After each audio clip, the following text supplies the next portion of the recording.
When I started my career in finance, one of my first big assignments was delivering a 45-minute Investing 101 talk to employees at a local tech company. I got good feedback on the talk and I was invited to keep coming back every month, which I did for years. In many ways, those talks early in my career were a precursor to this YouTube channel.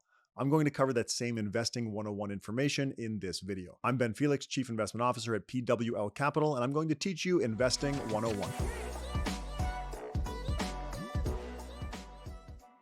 I'm going to cover why investing matters, what stocks and bonds are, what a sensible approach to investing looks like, and what tools you should consider using to implement these ideas. At the most basic level, investing is important because inflation is a real thing. Inflation means that stuff gets more expensive, measured in dollars over time. Central banks in countries like Canada and the United States target low but stable inflation rates for reasons beyond the scope of this video. The important thing to understand is that inflation should be expected, meaning that dollars held under your proverbial mattress should be expected to lose purchasing power over time. The same number of dollars will be able to buy less stuff in the distant future than they buy today. This isn't a grand conspiracy, and the solution is actually pretty simple. Don't hold dollars that you plan to use in the distant future under your mattress. That is, at a baseline, why investing is important. Rather than under your mattress, investing your dollars into assets with positive expected returns can generally offset the effects of inflation and then some. Stable investments like treasury bills and high-interest savings accounts should generally be sufficient to keep pace with inflation, not always, but generally, and investing in riskier assets with higher expected returns can help you on your way to becoming financially independent.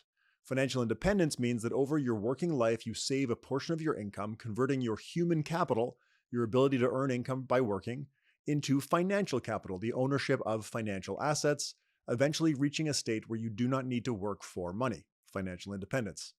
Let's look at a couple simple examples to see why investing matters. If you're 30 today, saving 10% of your income and expect to earn a 7% rate of return on your investments, you could retire at 65 and replace 60% of your pre-tax income from your savings until age 95.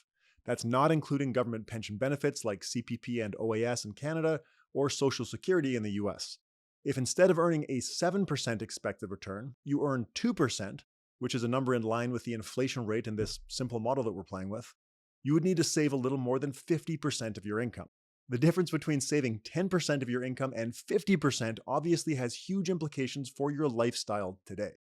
One way to think about this is that by taking on some risk to earn higher expected returns with your investments, you're letting the financial markets do a lot of the heavy lifting toward funding your financial independence. That is the main premise of investing. At a minimum, you need to keep pace with inflation. And if you're strategic about taking the right kinds of risk at the right time in your investing lifetime, you can use financial markets as a very powerful tool on the path toward financial independence.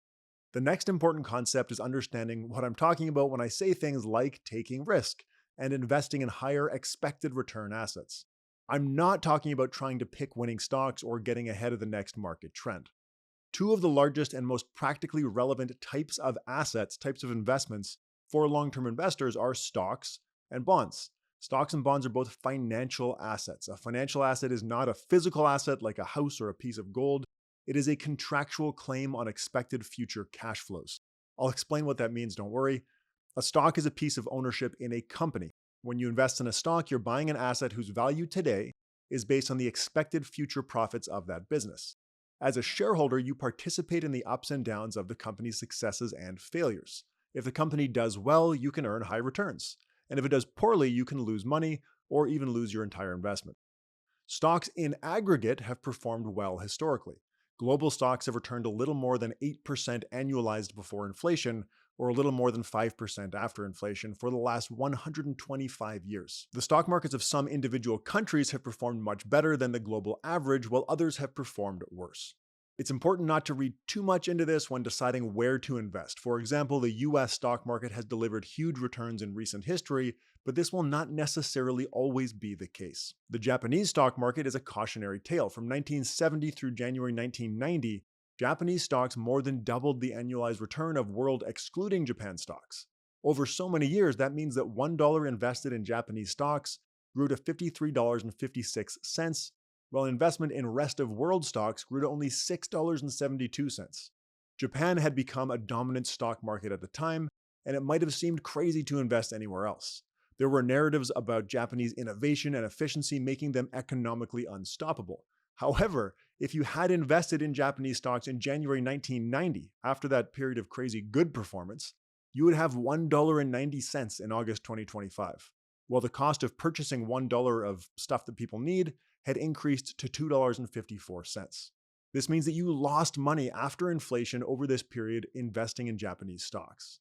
An investment in rest of world stocks would be worth $22.94 over the same period. That Japan example is for sure an extreme outcome, but given the challenges in selecting which country will perform well in the future, holding a globally diversified portfolio of stocks covering a cross-section of the world's stock markets is generally wise. It's common for investors to want to invest in countries that have recently performed well or avoid investing in ones that have performed poorly, but this performance-chasing behavior is more likely to do harm than good.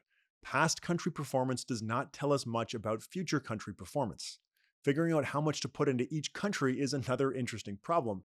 But the good news here, and this gets really interesting, is that the market has answered that question for us. The market is shorthand for the huge amounts of buying and selling of stocks that occurs around the world every day. Each transaction in the stock market contributes a little bit of information into the price of a stock. All that buying and selling ultimately determines the value of the companies traded on the stock market. The market pricing machine assigns value to companies based on things like their expected future profits, their riskiness, and how they behave relative to other stocks in the market. In general, more profitable and less risky companies become more valuable, all else equal, earning them a larger weight in the market. Similarly, the combined size of the companies in each country determines that country's weight in the global market. Those are called market capitalization weights, and they're a very, very good starting point for an investment portfolio. In simple terms, this means that you can look at the relative size of each country's stock market and allocate your portfolio accordingly. And you need a good reason to be different from those weights. Today, that means a large portion of a market capitalization weighted stock portfolio is invested in the US market. All that said, taxes, costs, and the currency that you spend your money in could all be reasons to somewhat increase the weight of your home country relative to its market capitalization weight. Too much home country exposure is generally not a good thing, but some overweighting of home country stocks relative to their market capitalization weights can be sensible. This will come up when we look at some sample portfolios later in the video. While global stocks collectively have done well historically, individual stocks have been very risky. Many of them perform poorly, often going to zero, while a relative few of them have performed exceptionally well. Picking those exceptional winners ahead of time is really, really hard to do. Similar to not picking countries, it generally makes sense to hold a diversified portfolio of many stocks. Again, market capitalization weights are a good starting point. The good news is that today there are low-cost investment products that make it easy to buy a globally diversified market capitalization weighted portfolio of stocks. It's important to mention that even a properly diversified portfolio of stocks can have violent ups and downs. When your stock portfolio represents your financial future, your financial independence, it can be very hard to watch its value swing wildly, which makes stocks difficult for a lot of people to invest in. Somewhat paradoxically, that difficulty or riskiness is exactly what makes stocks good long-term investments.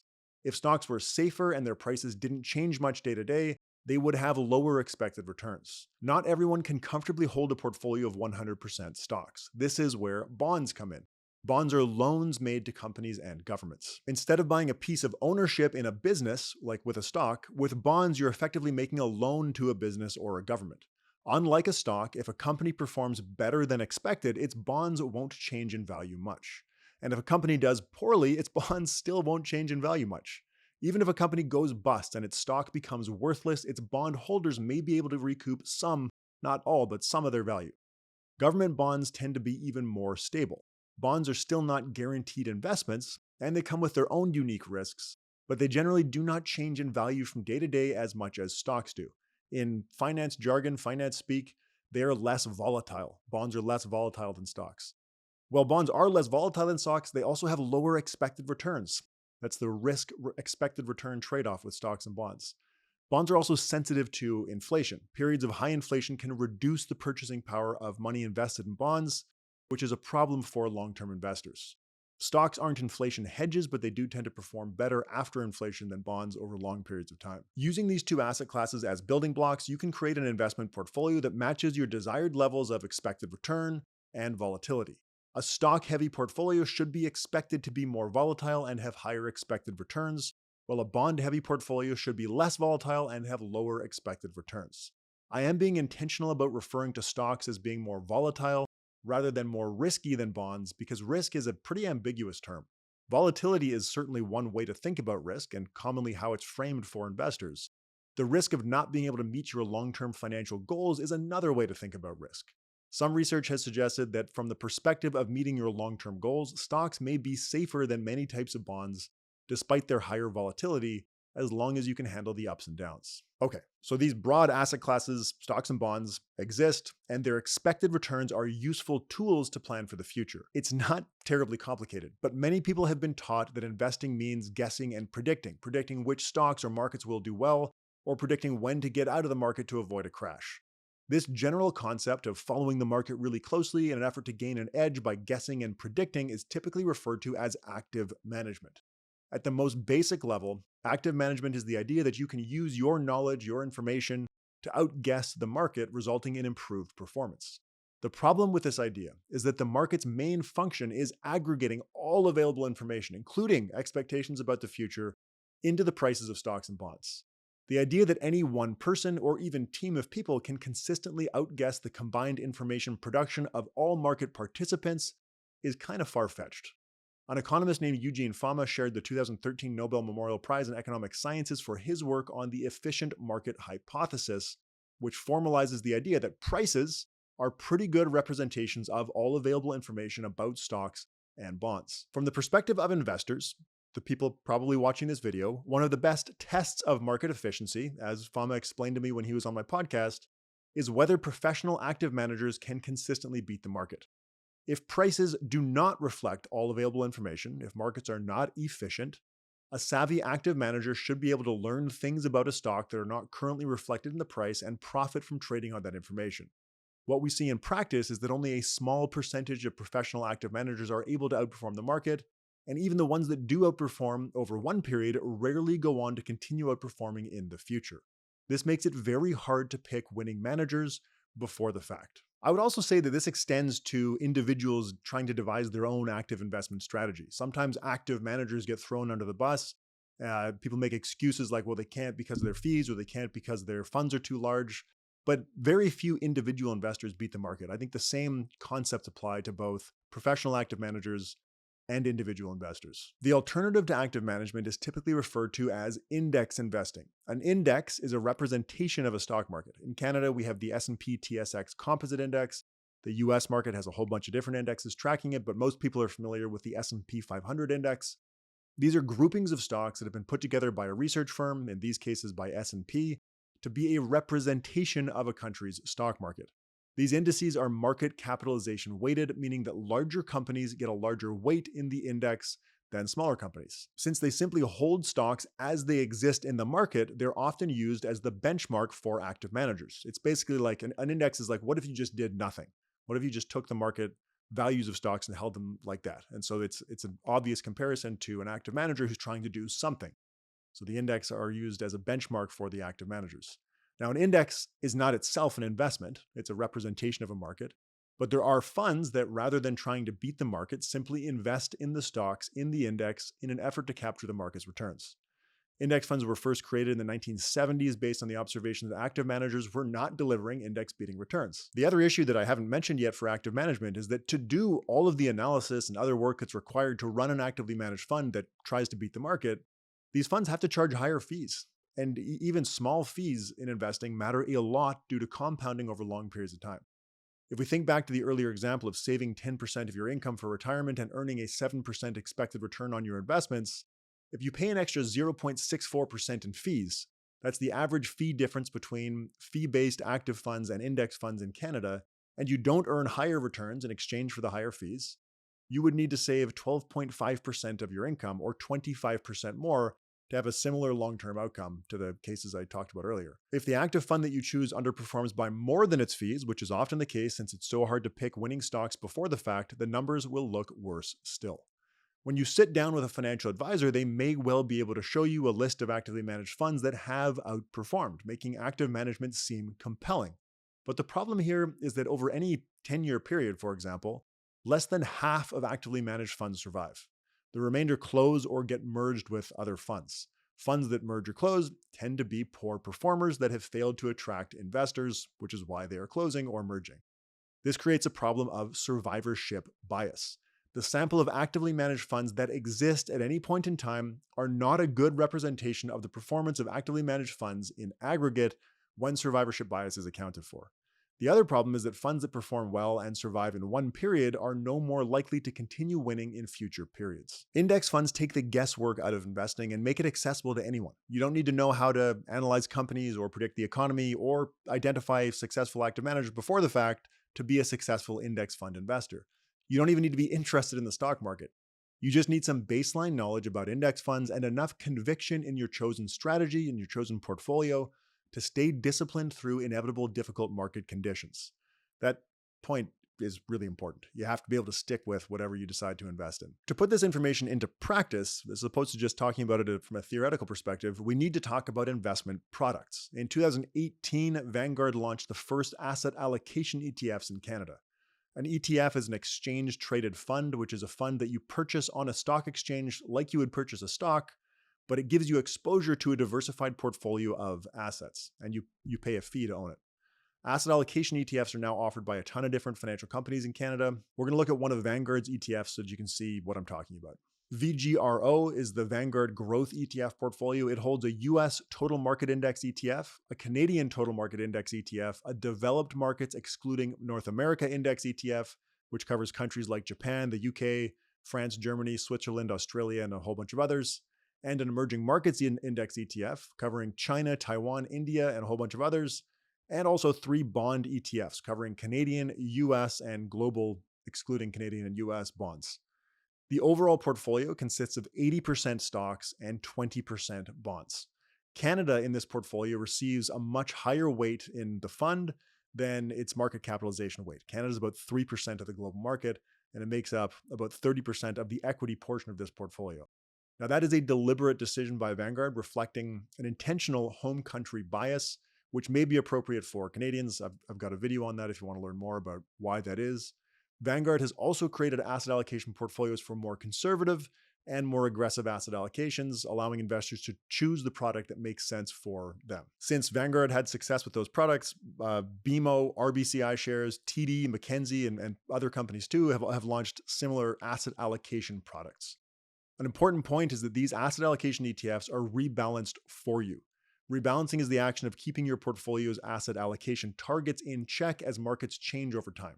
For example, if you were to build your own ETF portfolio with the same underlying ETFs as VGRO, you would need to keep an eye on the weights of each fund. If the US market does particularly well over some period, it would end up making up more of your portfolio than you had initially intended it to. To resolve this, you would need to buy more of the other ETFs or sell some of the US equity ETF or whatever. Rebalancing is not insurmountable, but it's work. It's real work that needs to be done. And it often requires some math and a spreadsheet. Asset allocation ETFs take that off your plate and they do the rebalancing for you, which is pretty incredible. And it makes investing just that much easier and that much more accessible. VGRO is just one example, but each individual would need to choose an asset allocation or an asset allocation product that has the mix between stocks and bonds that makes sense for their behavioral loss tolerance, their ability to take risk, and their financial goals. I've also got a whole video on that topic on asset allocation if you want to learn more about that. Investing is important because it combats inflation at a baseline, and when some risk is taken, it offers the expectation, not the guarantee, but the expectation of growing your wealth above inflation for your future financial independence. The 2 main asset classes to think about, at least at the 101 level, are stocks and bonds, both of which are financial assets.